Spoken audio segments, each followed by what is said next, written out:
Hello, my name is Shamika Robinson, and I am an OTA student. Today, I'm going to discuss thyroid cancer, which is one of over 100 known forms of cancer. This type of cancer, in particular, occurs in the thyroid. Thyroid cancer is a cancer that occurs in the cells of the thyroid, a butterfly shaped gland located at the base of your neck, just below the Adam's apple. Your thyroid produces hormones that regulate your heart rate, blood pressure, body temperature, and weight. Thyroid cancer measurable learning objective. Thyroid is a common clinical problem. And differentiate thyroid cancer is becoming increasingly prevalent. Since the American Thyroid Association guidelines for management of these disorders were revised in 2009, significant scientific advances have occurred in the field.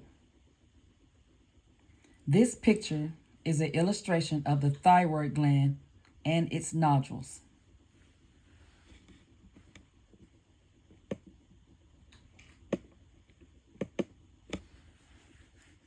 In contrast, high-resolution ultrasound can detect thyroid nodules in 19% to 68% of randomly selected individuals, with higher frequencies in women and elderly.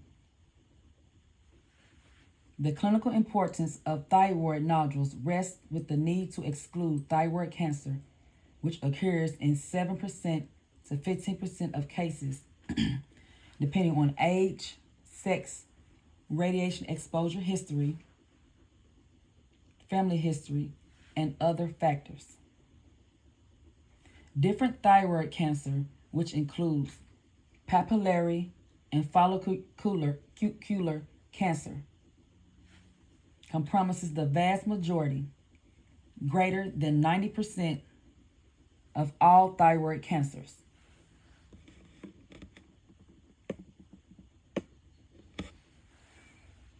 This illustration not only shows the location of the thyroid gland, but the parathyroid gland, larynx, or voice box in the trachea, or some would call it the windpipe.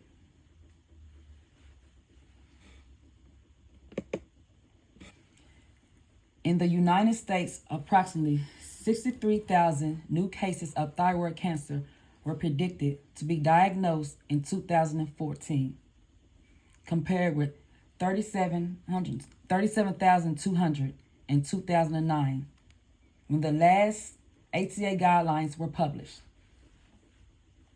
The yearly incidence has nearly tripled from 4.9 per 100,000 in 1975 to 14.3 per 100,000 in 2009.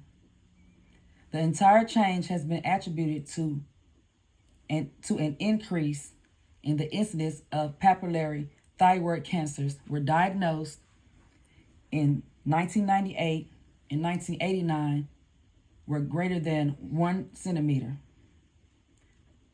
compared with 39% of the new thyroid cancer diagnosis in 2008 to 2009.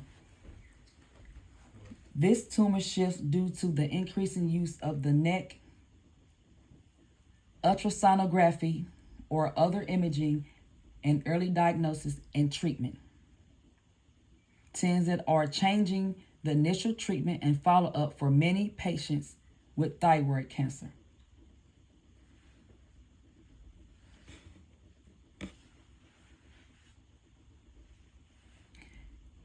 Here we have an outward view of an individual with swollen lymph nodes.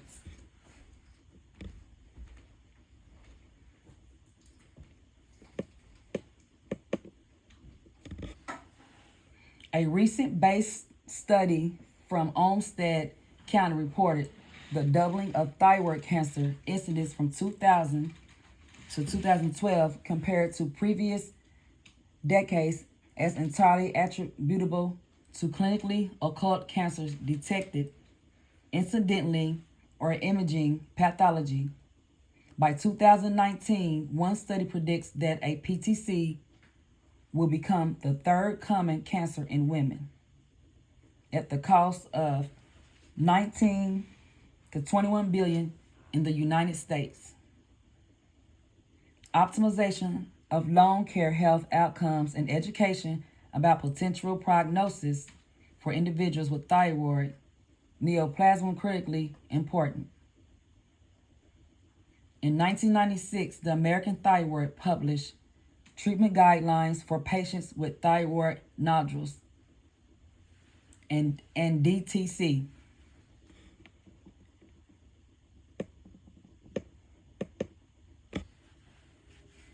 Over the last 15 to 20 years, there have been many advances in the diagnosis and therapy of both thyroid nodules and DTC, but clinical controversy exists in many areas. A long history of sufficient peer-reviewed research funding for high-quality clinical trials in the field of thyroid neoplasia may be important contributing factor of existing clinical uncertainties.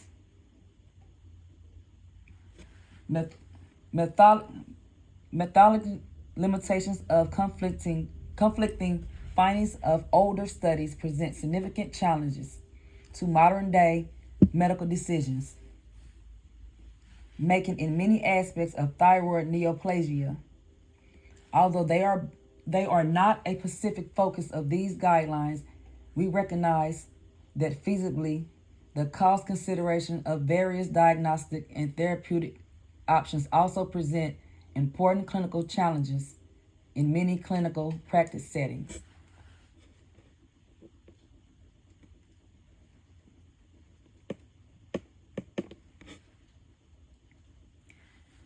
This is a diagnostic overview. Diagnosis is thyroid cancer. Symptoms: a lump nodule that can be felt through the skin of your neck. Changes to your voice, including increasing hoarseness, difficulty swallowing, pain in your neck, swollen lymph nodes in your neck, a cough not due to a common cold. The picture that I show on slide 6 is a good example of swollen lymph nodes.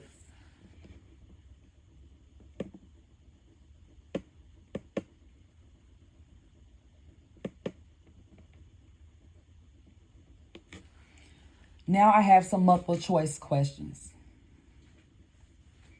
What is thyroid gland? What is the function? If I need my thyroid gland, how can it be removed safely? And then there's another question. The cancer is only a small part of the thyroid. Why do we need to remove the entire lobe of both lobes? And the third question is, I heard about 2 nerves that are close to the thyroid gland.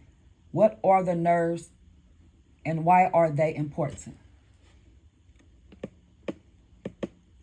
And to answer those 3 questions, the first answer is thyroid gland is a part of the endocrine system. The system relies on internal checks and balances to keep hormone levels within a healthy range. The thyroid gland produces thyroid hormones. And to answer the second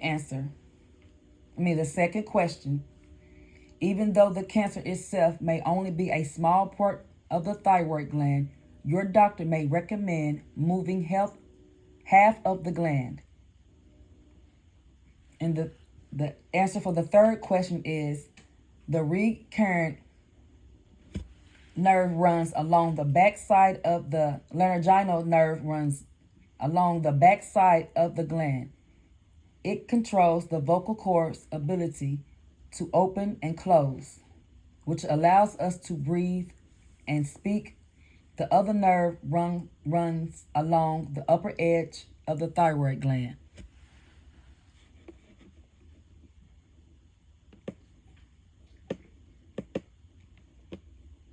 So now I have some open answer questions. And the first open answer question is, describe the symptoms you are having due to thyroid, and how long have you had thyroid cancer? This was an open question that I had asked my grandmother about her symptoms and when she did first discover that she had thyroid cancer. And her answer to that question was coughing. She had coughing not due to common cold, pain in her neck, and fatigue and dizziness. And the second open answer question was, tell me how your everyday life and what areas of occupations you struggle with.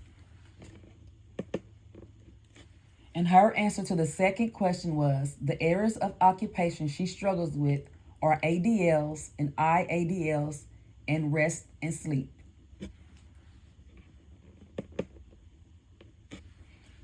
Her third open answer question was, what do you think about having to have thyroid surgery?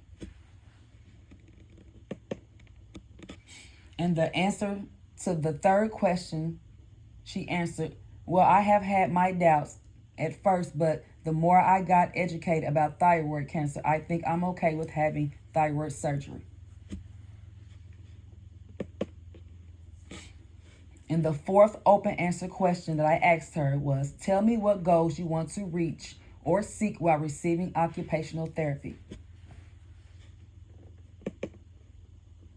And her answer to the fourth question was, she would like to get back to living her regular life and be independent like she used to before she had thyroid cancer.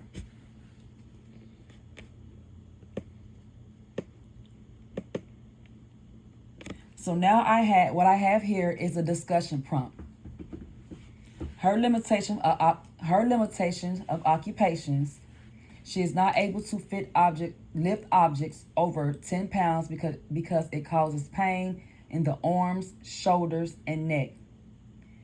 Carrying objects for a long period causes discomfort with breathing and walking.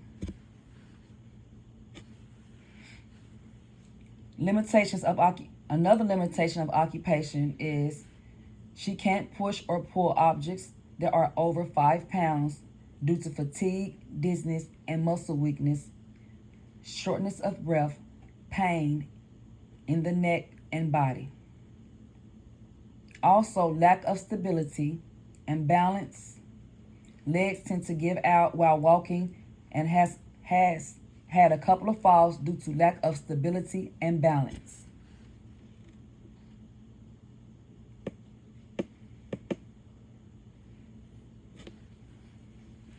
Her disruptive performance patterns and skills are, she mentioned, was cognitive skills, which is memory for her, has trouble problem solving with activities, and has problems with some ADLs and IADLs. She can't keep up with regular routines, follow the sequence of steps involved in meal preparation. Also for disruptive performance pattern skills for ritual, she attends Bible study, which is a spiritual gathering, every Monday and Wednesday, but is not able to attend most nights.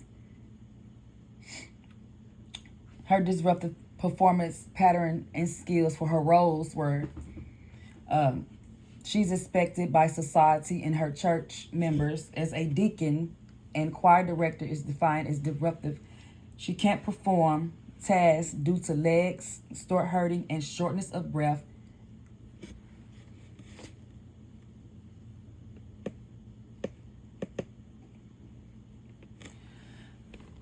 So we have more discussion prompts that we went over. Approaches to and types of intervention. were therapeutic use of self, therapeutic use of occupation or activity, and preparatory methods. Therapeutic use of self, which is encouraging them to engage in occupations such as using motivational words, communicating, and helping them achieve their goals. Therapeutic use of occupation or activity is assessments and interventions, such as the assessment that I chose for the therapeutic use of occupation of activity was activity of daily living checklist, and this is for them to regain the ability to assess the areas that they're needing help with, and for them to regain the ability for ADLs and IADLs. For example, bathe alone, meal preparation, and chores. Preparatory methods. Preparing them to engage in occupation performance, sensory, cognitive, and social skills.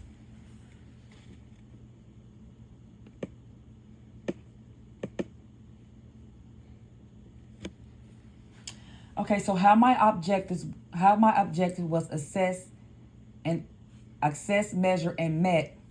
My objective was assessed by measures of the research and information that was gathered about thyroid cancer. I was able to create, analyze, and evaluate my research. The interview I had with my grandmother, I got more information about thyroid cancer from her, so I could grasp the concept of the assessed measurement that I needed to do the presentation, to understand the diagnosis, conditions, and symptoms.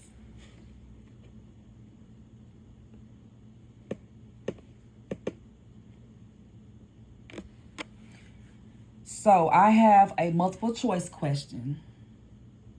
And the multiple choice question is, which of the following amino acids is the precursor for the synthesis of thyroid hormones? And that would be the tyrosine. Thank you for listening to my presentation